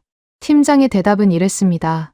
한국팀이 구축한 조선소 운영 시스템의 핵심 알고리즘 자체가 증발했다는 거였어요. 단순히 파일을 삭제한 게 아니었습니다. 원천 암호화라는 방식이었어요. 시스템의 구동 로직 자체를 한국 기술진만 해독할 수 있는 코드로 묶어버린 겁니다. 비밀번호를 풀면 다음 잠금이 걸리고 그걸 풀면 또 다음 잠금이 걸리는 구조였어요. 팀장은 얼굴이 하얘진 채로 말했습니다. 이건 해킹으로 뚫을 수 있는 수준이 아닙니다. 설계한 사람이 직접 풀어주지 않으면 복구가 불가능해요. 저는 며칠 전 일을 떠올렸습니다. 상무부 IT팀이 한국 기술진의 서버에서 데이터를 빼내려고 해킹을 시도했던 일이요. 윤상엽이 심어둔 트랩에 걸려서 오히려 상무부 메인 서버의 취약점만 노출당했었죠. 그때 이미 한국팀은 우리의 능력이 어느 수준인지 정확히 측정한 거였어요. 우리가 절대로 뚫을 수 없다는 확신이 섰으니까 안심하고 떠난 겁니다. 겐틀이 크레인 쪽으로 걸어갔습니다. 3대의 거대한 크레인이 하늘에 멈춰 서 있었어요. 팔이 뻗은 채로 굳어버린 거인 같았습니다. 크레인 기사가 조종석에 앉아 있었지만 레버를 움직여도 반응이 없었어요. 운영 소프트웨어가 죽었으니까요. 철골 사이로 바닷바람이 불어와 기괴한 금속 울림을 냈습니다. $1,500억 달러짜리 현장이 고철 창고로 변하는 데 걸린 시간이 고작 12분이었어요. 사람이 떠난 게 아니라 이 거대한 심장의 넋이 통째로 빠져나간 거였습니다. 정문 쪽에서 소란이 들렸습니다. 뛰어갔어요. 켈러언이었습니다. 마지막으로 장비를 싣고 나가는 한국 후발대의 벤 한 대가 정문을 향해 서행하고 있었어요. 켈러언이 그 벤 앞에 두 팔을 벌리고 서 있었습니다. 며칠 전 확성기를 들고 거렁뱅이라고 조롱하던 그 남자가요. 얼굴이 달랐어요. 눈이 벌겋게 충혈되어 있었고 입술이 파르르 떨리고 있었습니다. 제발, 가지 마. 우리한테 일자리가 없어. 크레인이 안 움직여. 켈러언의 목소리가 갈라졌어요. 울고 있었습니다. 무릎이 먼저 꺾였어요. 아스팔트 위에 두 무릎을 꿇고 벤의 보닛을 양손으로 잡았습니다. 며칠 전 주먹으로 내려치던 그 보닛을요. 벤 조수석에 최진철이 앉아 있었어요. 창문이 살짝 내려갔습니다. 5cm쯤이었을까요? 차 문을 열지 않았어요. 내리지도 않았습니다. 창틈으로 최진철의 목소리가 흘러나왔어요. 당신들 밥그릇 잘 지키십시오. 그게 전부였습니다. 창문이 다시 올라갔어요. 벤이 켈러언을 우회해서 정문을 빠져나갔습니다. 켈러언은 무릎을 꿇은 채 벤의 뒷모습을 보고 있었어요. 아스팔트 위에 눈물이 떨어지고 있었습니다. 저는 그 장면을 20m 떨어진 곳에서 보고 있었습니다. 다리에 힘이 없었어요. 한 달 전만 해도 켈러언과 함께 한국인들을 쫓아내겠다며 기세등등하던 제가 지금은 무릎 꿇은 켈러언보다 더 처참한 처지였습니다. 켈러언은 적어도 매달릴 대상이라도 있었으니까요. 저에게는 그것마저 없었어요. 사무실로 돌아갔을 때 전화기가 미친 듯이 울리고 있었습니다. 상무부 교환대가 마비됐다는 보고가 올라왔어요. 펜타곤에서 전화가 폭주하고 있었거든요. 사성 장군 3명이 동시에 회선을 잡고 있었습니다. 제가 받은 첫 번째 전화의 목소리는 태평양 사령부 소속 장군이었어요. 당장 한국팀을 되돌려놓지 못하면 상무부 건물에 폭격을 날리겠다. 비유가 아니었습니다. 군인 특유의 직설적인 분노였어요. 주한미군 28,000명의 철수가 현실화되면 태평양 방어선이 무너진다는 건 펜타곤에서 매일 시뮬레이션을 돌리는 시나리오였거든요. 그 시나리오가 비자 수수료 10만 달러 때문에 현실이 됐다는 사실에 장군들이 이성을 잃은 거였습니다. 두 번째 전화는 더 심했어요. 해군작전 사령관이 직접 로엘 장관을 찾았습니다. 장관, 당신이 저지른 일의 규모를 이해하고 있습니까? 한국의 조선 기술 없이는 우리 항공모함 두 척의 정비 일정이 3년 밀립니다. 3년이요. 그 3년 동안 서태평양에 구멍이 뚫린다는 얘기입니다. 로엘 장관은 전화를 받지 못했어요. 회의실 바닥에서 일어난 뒤로 집무실에 틀어박혀 아무도 만나지 않고 있었거든요. 전화는 전부 제게로 돌아왔습니다. 저는 수화기를 붙들고 욕설과 위협을 듣는 것밖에 할 수 있는 일이 없었어요. 오후 늦게 비행기가 이륙했다는 소식이 전해졌습니다. 42명을 태운 항공편이 필라델피아 국제공항을 떠나 인천으로 향하고 있었어요. 저는 항공편 추적 사이트를 열었습니다. 비행기 아이콘이 대서양 위를 느릿느릿 움직이고 있었어요. 저 비행기 안에 1,500억 달러짜리 심장이 타고 있었습니다. 최진철이 좌석에 앉아 수첩을 펼치는 모습이 떠올랐어요. 필라델피아 호선 번호 항목의 붉은 펜으로 X표를 치고 있을 거였습니다. 끝났다는 뜻이었죠. 되돌릴 수 없다는 뜻이었어요. 저는 멈춰버린 조선소의 CCTV 화면을 모니터에 띄워놓고 한참을 바라봤습니다. 녹슨 크레인이 하늘에 얼어붙어 있었어요. 불이 꺼진 용접 라인 위로 갈매기들이 날아다녔습니다. 3번 도크의 배수 펌프는 다시 멈춰 있었어요. 최진철이 18시간 만에 살려냈던 그 배수관이 주인이 떠나자 또다시 죽어가고 있었습니다. 썩은 물이 다시 차오르고 있었어요. 도크 바닥이 물속으로 잠기는 CCTV 화면을 보면서 저는 의자 등받이에 기대 눈을 감았습니다. 에스프레소를 마실 기분이 아니었어요. 몽블랑 만년필이 주머니에서 묵직하게 눌렸습니다. 그 펜으로 서명했던 74페이지가 떠올랐어요. 오늘 하루 동안 제가 파괴한 것들의 목록이 머릿속에서 줄줄이 나열됐습니다. 1,500억 달러짜리 프로젝트, 주한미군 동맹, 미국 조선업의 미래, 전부 제 서명 한 줄에서 시작된 일이었어요. 다음 날 아침, 제 세계가 완전히 뒤집어졌습니다. 블룸버그 속보가 먼저였어요. 저는 사무실 소파에서 눈을 떴습니다. 밤새 집에 가지 못했거든요. 구겨진 셔츠에서 어제의 땀 냄새가 났어요. 모니터를 켜자마자 레이첼 헤이즈의 얼굴이 화면 가득 찼습니다. 블룸버그 산업경제부 수석 기자. 열흘 전 제가 직접 초청한 사람이었어요. 레이첼을 부른 건 로웰 장관의 아이디어였습니다. 한국 기술진이 필라델피아 조선소를 되살리는 과정을 취재하게 해서 미국 조선업의 화려한 부활을 전 세계에 선전하겠다는 거였죠. 저는 레이첼에게 최고급 호텔과 전용 차량, 조선소 전 구역 출입 패스까지 제공했어요. 블룸버그 기자를 이렇게 대접하면 우호적인 기사가 나올 거라고 계산했습니다. 그게 저희 4번째, 아니 5번째 실수였는지 이제는 세는 것도 의미가 없었어요. 레이첼은 필라델피아 3번 도크 앞에 서 있었습니다. 멈춰선 겐트리 크레인 3대가 배경이었어요. 바람에 머리카락이 날리고 있었지만 목소리는 흔들림이 없었습니다. 지금 제 뒤에 보이는 크레인 3대는 어제 오후부터 멈춰 있습니다. 미 상무부가 1,500억 달러를 투입한 필라델피아 해군 조선소가 한국인 기술자 42명이 떠난 지 단 12분 만에 완전히 정지했습니다. 레이첼의 목소리가 전 세계 스피커로 울려 퍼지고 있었어요. 화면이 분할됐습니다. 왼쪽에는 죽어버린 필라델피아 도크가, 오른쪽에는 생전 처음 보는 장소가 떠올랐어요. 수백 대의 크레인이 칠흑 같은 밤바다를 배경으로 오차 없이 맞물려 돌아가고 있었습니다. 2000도의 용접 불꽃이 사방에서 동시에 터지며 밤을 대낮처럼 밝히고 있었어요. 화면 하단에 자막이 떴습니다. 대한민국 거제도 옥포 조선소, 실시간. 두 화면의 대비가 잔인할 정도였어요. 한쪽은 갈매기만 날아다니는 고철 창고, 한쪽은 불꽃과 함성으로 살아 숨쉬는 산업의 심장이었습니다. 레이첼이 카메라를 정면으로 봤어요. 비자 수수료 10만 달러. 미 상무부가 한국 기술진의 목을 조르기 위해 기습 인상한 금액입니다. 그 10만 달러가 1,500억 달러짜리 인프라를 폐허로 만들었습니다. 레이첼은 잠시 말을 멈추고 뒤를 돌아봤어요. 녹슨 크레인을 올려다보는 시선이 카메라에 잡혔습니다. 다시 렌즈를 향해 돌아섰을 때 레이첼의 표정은 기자가 아니라 심판관이었어요. 이것은 미국의 조선업 부활이 아닙니다. 미국의 치명적 자해입니다. 저는 모니터 앞에서 주먹을 쥐었습니다. 이를 갈았어요. 내가 초청한 기자가 내 무덤을 파고 있었습니다. 하지만 레이첼을 탓할 수 없었어요. 레이첼에게 보여준 건 부활하는 조선소였지만 실제로 보여지고 만 것은 쇠사슬에 묶인 한국 기술진과 멈춰버린 크레인이었으니까요. 기자는 눈앞에 보이는 것을 보도할 뿐입니다. 블룸버그 생중계가 채 끝나기도 전에 화면이 다시 전환됐습니다. 거제도 옥포 조선소의 도크 위에 안전모를 쓴 남자가 서 있었어요. 양복 위에 형광조끼를 걸친 모습이었습니다. 캐나다 국기 배지가 가슴에 달려 있었어요. 로버트 캠벨, 캐나다 연방 공공서비스조달부 장관이었습니다.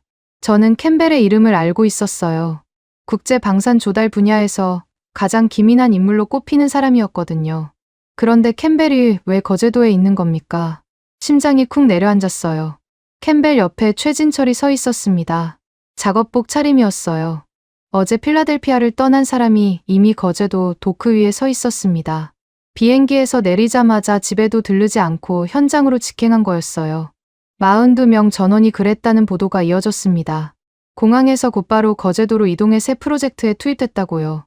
비행시간만 14시간이 넘었을 텐데 쉬지도 않고 도크로 간 겁니다. 저는 그 대목에서 이상한 감정을 느꼈어요. 분노도 아니고 경멸도 아닌 말로 표현하기 어려운 뭔가가 목구멍에서 올라왔습니다. 캠벨 장관이 마이크를 잡았어요. 불꽃이 튀는 도크를 배경으로 말했습니다. 오늘 캐나다 연방정부는 하나오션과 60조 원 규모의 순찰 잠수함 전면 건조 계약을 체결합니다. 숫자가 귀를 때렸어요. 60조 원. 미국이 제시한 1,500억 달러짜리 종속 계약과는 차원이 달랐습니다. 종속이 아니라 현금 베팅이었어요. 캠벨이 최진철과 나란히 서서 계약서에 서명하는 장면이 카메라에 잡혔습니다. 최진철의 왼손에 화상 흉터가 선명했어요. 캠벨이 그 손을 두 손으로 감싸 악수했습니다. 미국에서는 한 번도 받지 못했던 예우였죠. 캠벨이 카메라를 향해 돌아섰어요. 한 가지 더 말씀드리겠습니다. 캐나다 의회는 오늘자로 특별법을 통과시켰습니다. 미국을 포함한 어떤 국가의 불법적 외교 간섭으로부터 이 계약을 원천 차단하는 법안입니다. 저는 손톱이 손바닥에 박히는 줄도 몰랐어요. 미국이 개입할 여지를 법적으로 짓밟아버린 겁니다. 아무리 펜타곤이 압력을 넣어도 캐나다 의회법 앞에서는 손쓸 방법이 없었어요. 캠벨이 마지막 한마디를 던졌습니다. 그 문장이 전 세계 뉴스 헤드라인에 박혔어요. 미국이 제 손으로 걷어찬 세계 최고의 팀을 우리는 돈이 아닌 존중으로 모셨습니다. 존중. 그 단어가 제 가슴에 대모처럼 박혔어요. 저는 한국 기술진에게 곰팡이 핀 컨테이너 숙소를 배정하고 비자 수수료로 목을 조르고 기술을 통째로 강탈하려 했습니다. 캐나다는 장관이 직접 거제도까지 날아가 안전모를 쓰고 도크에 섰어요. 같은 사람들을 대하는 두 나라의 차이가 카메라 앞에 적나라하게 드러난 거였습니다. 소식은 거기서 끝나지 않았어요. 오후에 또 한 발의 폭탄이 떨어졌습니다. 주한미군 철수 통보와 60조 원 캐나다 수주 뉴스가 동시에 백악관에 보고됐어요. 트럼프 대통령이 경로했다는 소식이 워싱턴 전역에 퍼졌습니다. 집무실의 책상을 박살냈다는 말이 돌았어요. 진위는 확인할 수 없었지만 이후 벌어진 일들을 보면 사실이었을 겁니다. 에드워드 첸이 상무부 복도에서 저를 찾아왔습니다. 사직서를 들고 있었어요. 첸은 저의 면전에 그 종이를 내밀었습니다. 30년간 이 조선소를 지켰습니다. 녹슬어가는 도크를 붙잡고 언젠가 부활시킬 수 있다고 믿었어요. 첸의 눈이 충혈되어 있었습니다. 밤을 새운 게 분명했어요. 그런데 드디어 그 기회가 왔을 때 당신이 한 일이 뭡니까? 세계 최고의 기술진을 데려다 놓고 비자 수수료로 등을 쳤어요. 기술을 훔치려 했고 도망가면 감옥에 가두려 했습니다. 첸의 목소리가 점점 높아졌어요. 30년간 참아온 것들이 한꺼번에 터져 나오는 것 같았습니다.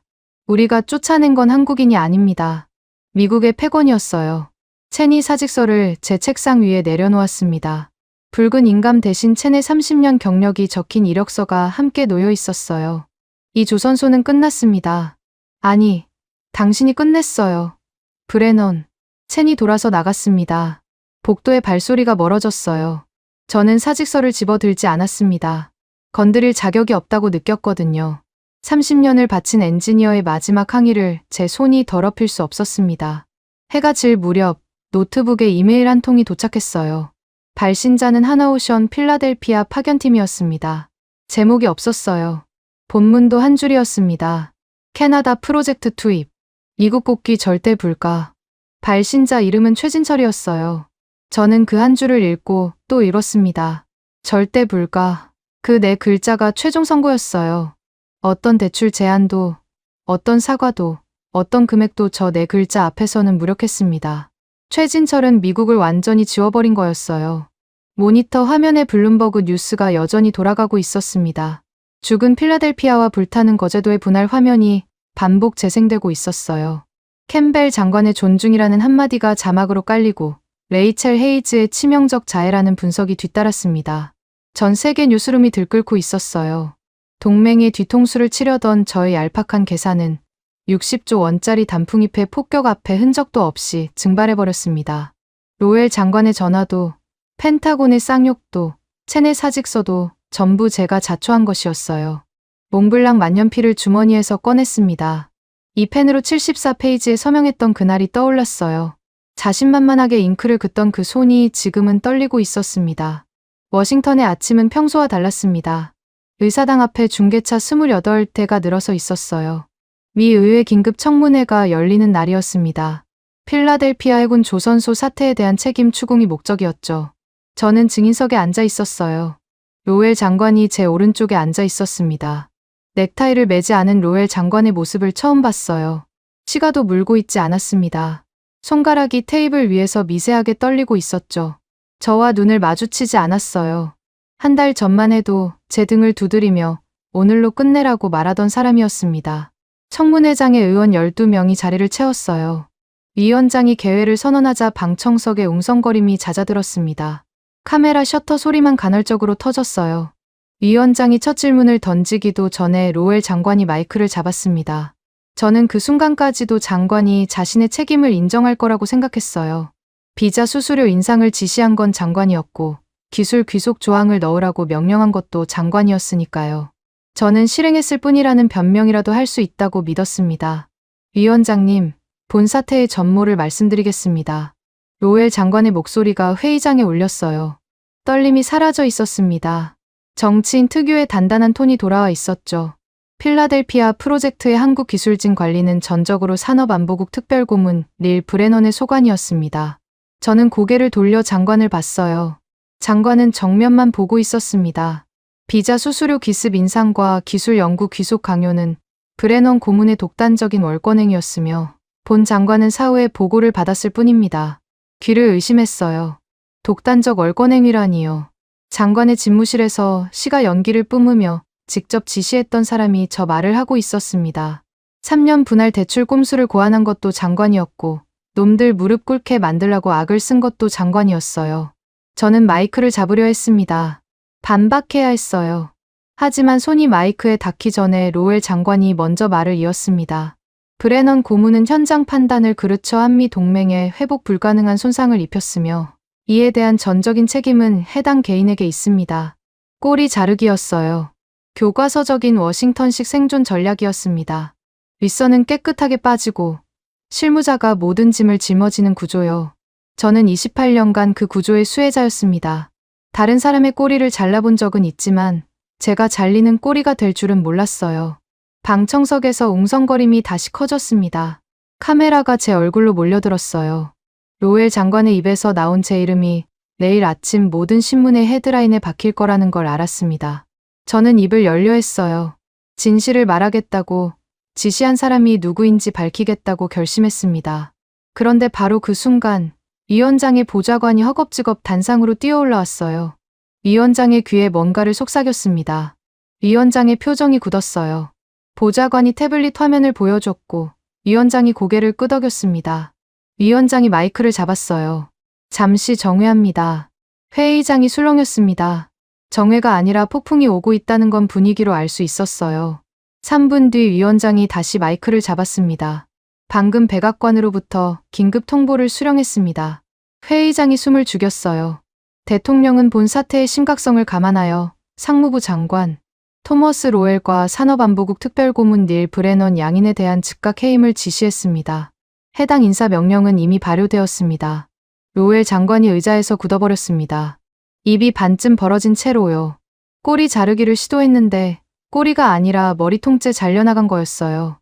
대통령이 청문회 도중에 해임 통보를 날린 겁니다. 저도 동시에 잘렸지만 그건 이미 예상하고 있었어요. 오히려 로웰 장관의 얼굴이 하얗게 질려가는 모습을 보는 게 유일한 위안이었습니다. 비열한 위안이었지만요. 보좌관이 제 앞에 태블릿을 내밀었어요. 해임 통보 이메일이 떠 있었습니다. 이합 중국 상무부 인사국 발신. 본인은 즉시 모든 보안 권한이 박탈되며 사무실 내 개인 물품은 48시간 이내에 수거하십시오. 48시간. 그 숫자가 또 나왔어요. 최진철이 줬던 48시간과 같은 숫자였습니다. 우연이었겠죠. 하지만 그 우연이 잔인했어요. 청문회장을 나왔을 때 햇빛이 눈부셨습니다. 의사당 계단 아래로 중계차들이 보였어요. 기자들이 몰려들었지만 저는 아무 말도 하지 않았습니다. 할 말이 없었거든요. 차에 올라타 라디오를 켰어요. 뉴스가 쏟아졌습니다. 필라델피아 해군 조선소가 공식 폐쇄 절차에 돌입했다는 소식이었어요. 7,000명의 노동자가 실직 통보를 받았습니다. 켈러언이 노조원들을 이끌고 상무부 정문 앞에서 시위를 벌이고 있었어요. 쓰레기를 던지고 제 이름이 적힌 허수아비에 불을 붙이고 있다는 보도가 나왔습니다. 브레넌 화형식이라는 이름이 붙었더군요. 제 이름이 워싱턴에서 가장 혐오받는 단어가 되어 있었어요. 오후에 더 큰 뉴스가 터졌습니다. 펜타곤과 미 국무부가 주한미군 철수를 막기 위해 긴급 특사를 한국에 파견했다는 소식이었어요. 백기를 든 거였습니다. 세계 최강국이 자존심을 땅바닥에 내려놓은 거였죠. 그리고 그 특사가 가져간 선물 목록이 공개됐을 때 저는 차를 세우고 한참을 멈춰 있어야 했습니다. 핵추진 잠수함 4척의 건조 공식 승인. 전 세계 어느 동맹국에도 허락한 적 없는 미국의 최고 군사 기밀이었어요. 영국에도 주지 않았고 일본에도 주지 않았고 호주에는 빌려주기만 했던 그 기술을요. 한국에 바친 겁니다. 비자 수수료 10만 달러로 한국의 기술을 공짜로 뜯어먹겠다던 나라가 결국 핵잠수함, 건조 권리라는 최고급 조공을 갖다 바쳐야 했어요. 저는 핸들을 잡은 채 웃었습니다. 웃음이 나오더군요. 미쳐가는 건지 해탈한 건지 모르겠지만 웃음이 멈추지 않았어요. 거제도에서는 그 시각 고요한 새벽이었을 겁니다. 블룸버그 카메라가 잡은 화면을 나중에 봤어요. 최진철이 도크 한쪽에 앉아 있었습니다. 30년 된 공구함 뚜껑이 열려 있었어요. 필라델피아에서 잠갔던 자물쇠가 풀려 있었습니다. 최진철이 공구함 안에서 볼펜을 꺼내 수첩을 폈어요. 빼곡히 적힌 호선 번호들 사이의 빈칸에 뭔가를 적고 있었습니다. 카메라가 확대됐어요. 대한민국 핵잠수함 1호기. 또박또박한 글씨였습니다. 화상 흉터가 있는 왼손이 볼펜을 쥐고 한 획 한 획 새기는 모습이 화면에 잡혔어요. 서울의 하나오션 본사에서는 윤상엽 실장이 집무실에 앉아 있었습니다. 벽에 액자 2개가 나란히 걸려 있었어요. 왼쪽은 캐나다 60조 원 계약서 사본이었고 오른쪽은 미국의 핵잠수함 건조 승인 문서 사본이었습니다. 윤상엽이 뿔테 안경을 올렸어요. 입꼬리가 아주 미세하게 올라갔습니다. 그 차가운 미소가 카메라에 잡혔고 그 장면이 블룸버그 특집 다큐멘터리의 마지막 컷이 됐습니다. 저는 그 영상을 해임 통보를 받은 다음 날 비워야 할 사무실에서 봤어요. 몽블랑 만년필을 서랍에서 꺼내 한참을 들여다봤습니다. 이 펜으로 74페이지에 서명했던 그날, 저는 세상에 돈으로 못 살 기술은 없다고 확신했었죠. 기름때 묻은 작업복을 입은 한국 기술진을 하찮게 여겼고 수첩에 적힌 세 글자를 굴복이라 비웃었습니다.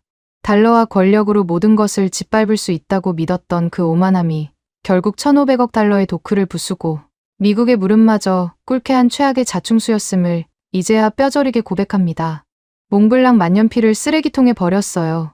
쇠조각이 바닥에 부딪히는 소리가 텅 빈 사무실에 울렸습니다. 그 소리가 제 28년 경력의 마지막 마침표였어요. 여러분, 지금까지 최진철 현장 총괄과 한국의 42명 엔지니어들이 미국 필라델피아 해군 조선소에서 겪은 일을 함께 하셨습니다. 어떠셨습니까? 비자 수수료 10만 달러 기습 인상, 핵심 기술 100% 영구 귀속 독소 조항, 기술만 놓고 당장 꺼지라 하는 노골적인 추방 명령, 오만한 미합 중국 상무부가 대한민국 기술자들에게 들이민 것들입니다. 하지만 42명의 한국 기술진은 울지 않았습니다. 항의하지 않았습니다. 피켓을 들고 시위하지도 미국 노조들처럼 파업을 하지도 억울하다고 소리치지도 않았습니다. 그들은 그저 조용히 낡은 공구함의 자물쇠를 채우고 철수할 준비를 했습니다. 그 결과가 어떻게 됐습니까? 1,500억 달러짜리 조선소 메인 서버 셧다운 및 영구 폐쇄, 미 상무부 장관과 특별 고문의 즉각 파면, 7,000명의 미국 노동자 대량 실직, 그리고 미국이 제 손으로 걷어찬 42명의 기술진은 한국으로 돌아와 캐나다의 60조 원짜리 순찰 잠수함 전면 건조 프로젝트에 착수했고, 미국 정부는 대한민국 핵추진 잠수함 내척 건조 공식 승인이라는 전례 없는 조공을 바치며 고개를 숙였습니다. 에드워 첸 수석 엔지니어는 브레넌 고문의 책상에 사직서를 던지며 이렇게 말했습니다.